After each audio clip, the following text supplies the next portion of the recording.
watching Floyd Steinberg's YouTube channel, and today, once again, the Raspberry Pi.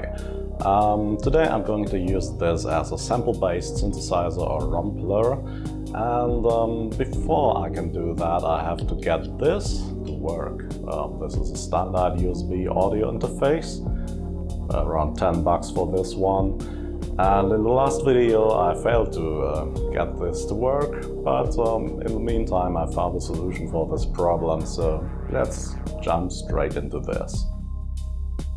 For today's DIY synth, you need the Raspberry Pi, this is Model 3, and the aforementioned USB audio interface. We also need some kind of USB Type 2 power source. I've used a power bank here. And we'll also need this USB MIDI interface to connect to a keyboard. Here's an audio adapter cable for connecting the Pi to an audio interface or loudspeaker. And we also use a microphone to record and sample stuff. Okay, let's make our USB audio interface work. Open the terminal, then edit etcconfig.txt. Search for the abbreviation BCM. Make sure the line after that is set to off, then save your file. Next, open the file usr-share alsa.conf. Search for PCM. Make sure both lines end on a 1 instead of a 0. By doing this, you deactivated the internal sound card and told Linux to use everything else first before trying to fall back to the internal hardware. Launch and start qjackctl now. Press on connect and then open one of your audio applications. The USB audio interface's line out should now show up as a destination, while the microphone and line input should now appear on the left half of the window. If Jack doesn't connect automatically, select your audio application on the left side of the window, the line out on the right side, and press the connect button. Also later, when using Audacity, make sure to connect the line into that program. If you want to know how to store these settings and start your software automatically while booting, please watch one of my previous videos, which should now appear on the top right of the screen. There's also a link in the video's description.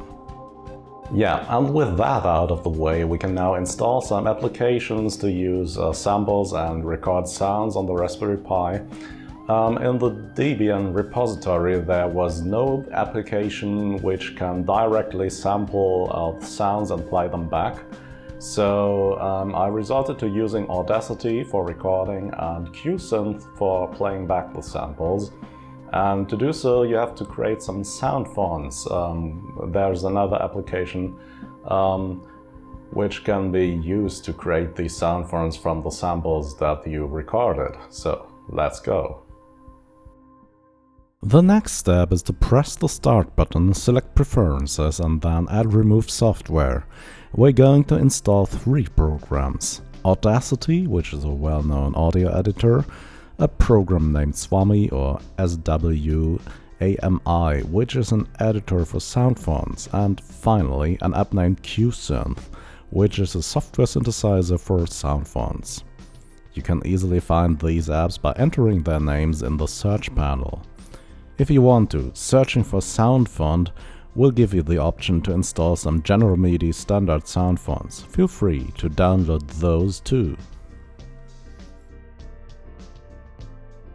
Now let's try some sound fonts. There are numerous web pages offering free sound fonts of varying quality. Here's a page with particularly good Rhodes and piano libraries. Get all the files you find interesting and store them in your home directory. In this example I grabbed the Steinway and the Rhodes sound, and after downloading, unpacked those files. On Linux you can do that by using the terminal as shown here. Now launch qjackctl and QSYNTH. If needed, connect QSYNTH to your audio output and then press the setup button in QSYNTH. Open the sound fonts tab and press open, and now find all the sound fonts you just downloaded and add them to your collection. Confirm that prompt to restart the synth's engine. Then press the Channels button and make sure the instrument you just loaded is assigned to the MIDI channel your MIDI keyboard is sending on. Also make sure that in qjackctl your MIDI keyboard is connected to the Synth app. Congratulations! Now you can play back some sound fonts. Here are some examples.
But now, let's create our own samples. You could use a microphone, but I'm just going to record some string sounds from one of my synthesizers. So I'll connect another adapter cable to the audio in of the USB interface and capture some sounds. As you can see here, Audacity has found the audio interface, so you can just hit the record button and play some notes.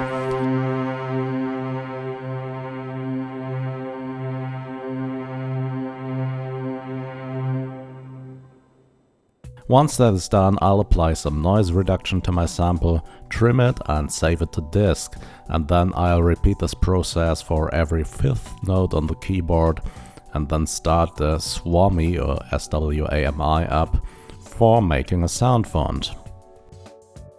If you're using this program, be advised to save your work after every single step, because it's very unstable and crashes even harder than a teenager who's allowed to drink beer for the first time. Create a new patch and then load all the samples you created in the first place, then save your file.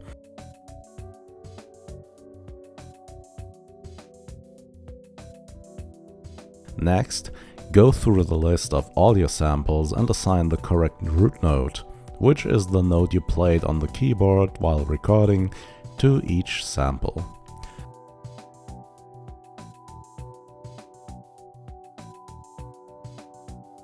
Once that is done, save your work and create a new instrument in your sound font. Then drag and drop all your samples into that instrument. The next step is to assign the correct keyboard range for every sample and note. You can drag the bars on the right side of the window from the left and right ends to do so. After this is done, save your work. The next step of this arduous process is the worst. You have to loop your samples.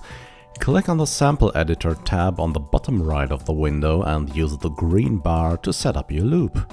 You can use the input fields on the bottom of the screen for fine adjustments. The idea here is to closely inspect the audio graph in the bottom right and find shapes which look kind of similar and match them so they overlap while crossing the y-axis. Don't forget to save your work after each step.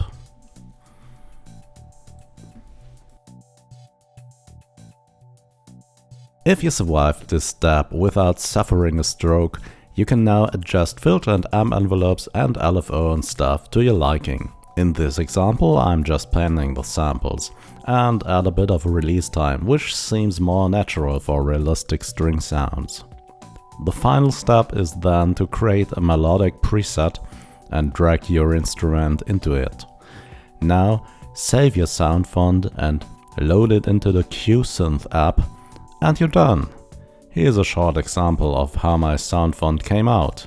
If you want to, you can download it from a webpage www.floydsteinberg.com. The link is in the video's description.